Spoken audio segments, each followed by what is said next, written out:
Song that has gone completely viral by a Virginia country singer named Oliver Anthony, who's a former factory worker, who's apparently really, really down on his luck, and he was asked to play a song at sort of a local event. You know, the music industry, they want to make money, and they saw that, and apparently somebody got a hold of him and said, you know what, we love your song, we'd like to give you... This song obviously has hit a nerve with people. Too many people who have their hand in their pocket, particularly elites in the federal government who believe... Country music sensation Oliver Anthony has finally revealed how the music industry is trying its very best to recruit him. Apparently, it has everything to do with how his song exposed the evil that goes on in the music industry. So, what exactly did Oliver say? Oliver Anthony turned down offers for as much as $8 million after his viral hit Rich Men North of Richmond soared to #1 on Apple Music's global charts. The song, released in early August, is currently sitting at the top above stars including Taylor Swift, Doja Cat, Travis Scott, and fellow country singer Morgan Wallen. For context, Anthony addressed the speculation about who he is, why he performs, and what he thinks led to his sudden rise in a Facebook post on Thursday after he claimed to have gotten over 50,000 messages after the video took off. Oliver began his message by talking about how thousands of fans have reached out to him since he released the song. He then moves on to talk about his interest, or lack thereof, in pursuing music as a career. He wrote, "I'm sitting in such a weird place in my life right now. I never wanted to be a full-time musician, much less sit at the top of the iTunes charts. Draven from RadioWv and I filmed these tunes on my land with the hope that it may hit 300K views. I still don't quite believe what has went on since we uploaded that. It's just strange to me." Following this, the singer spills the deets on how he totally turned down a jaw-dropping $8 million record deal. But wait, there's more. Oliver low-key drags the whole music industry, suggesting that these industry big shots are all about showering artists with cash and extravagant gifts to reel them in. Like, seriously, are they trying to buy talent or what? But hold up, it doesn't end there. Our singer spills some truth tea on how his music has resonated with countless souls. Why, you ask? Well, he spilled that without any record label or agent breathing down his neck, Oliver has been able to keep it real and connect with his fans on a whole new level. No puppet strings attached, just pure, unfiltered artistry. He wrote, "People in the music industry give me blank stares when I brush off $8 million offers. I don't want 6 tour buses, 15 tractor trailers, and a jet. I don't want to play stadium shows. I don't want to be in the spotlight. I wrote the music I wrote because I was suffering with mental health and depression." These songs have connected with millions of people on such a deep level because they're being sung by someone feeling the words in the very moment they were being sung. No editing, no agent, no bullshit, just some idiot and his guitar. The style of music that we should have never gotten away from in the first place. He then went into his full biography, saying that he had never taken the time to tell people who he actually is. "My legal name is Christopher Anthony Lunsford. My grandfather was Oliver Anthony, and Oliver Anthony music is a dedication not only to him, but 1930s Appalachia, where he was born and raised. Dirt floors, 7 kids, hard times," he wrote. He went further to claim he dropped out of high school in 2010 and got his GED at the age of 17. He describes in detail the conditions he worked under that ended up inspiring his songs once he left school. "I worked multiple plant jobs in Western NC, my last being at the paper mill in McDowell County. I worked third shift, 6 days a week for $14.50 an hour in a living hell. In 2013, I had a bad fall at work and fractured my skull," he said.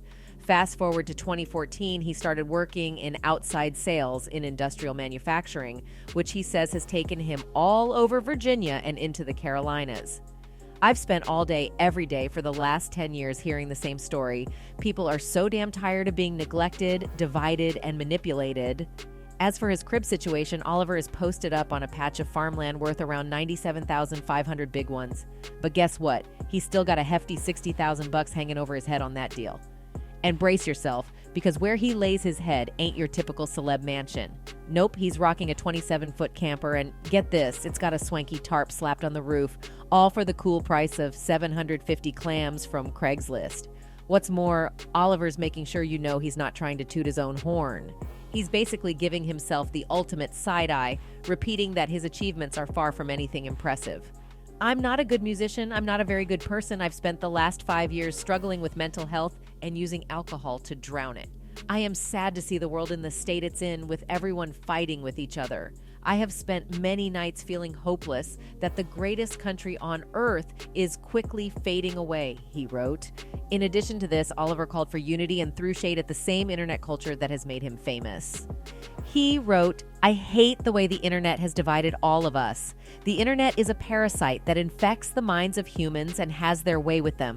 Hours wasted, goals forgotten, loved ones sitting in houses with each other, distracted all day by technology made by the hands of other poor souls in sweatshops in a foreign land.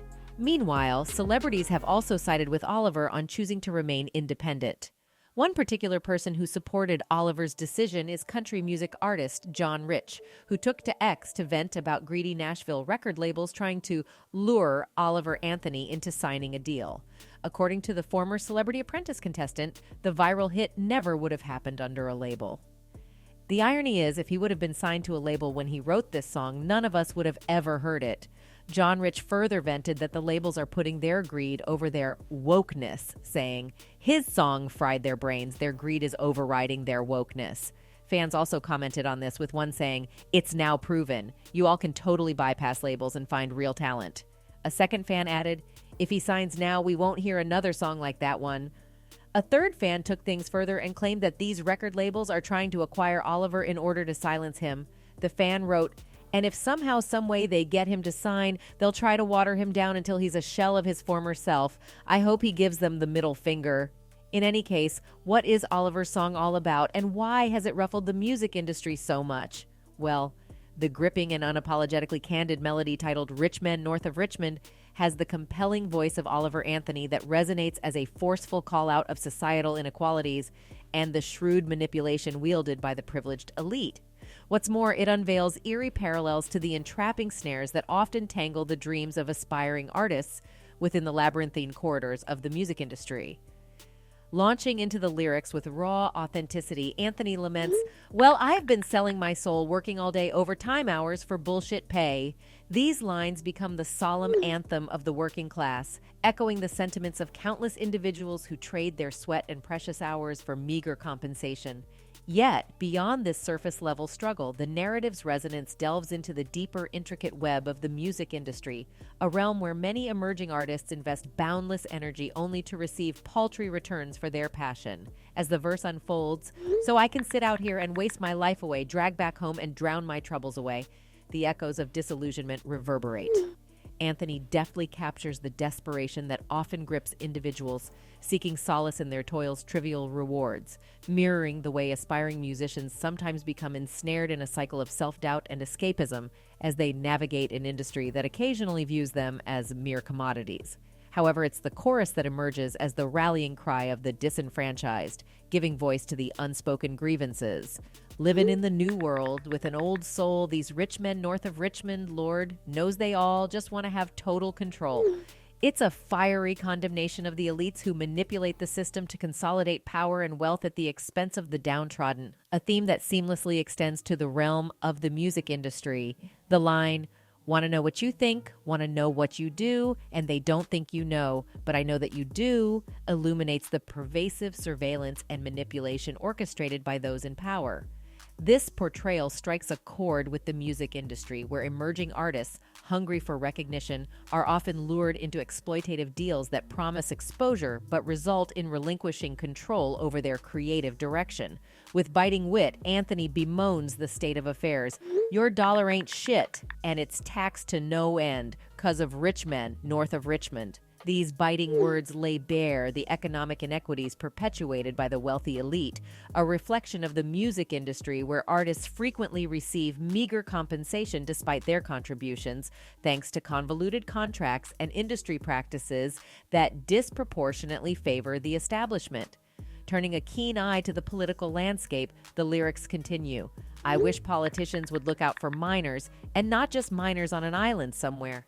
Anthony casts light on the selective neglect of those in need, drawing an analogy to the music industry where artists' well-being and artistic integrity often take a backseat to corporate interests. In any case, the connection between Anthony's song and the reality of the music industry is striking.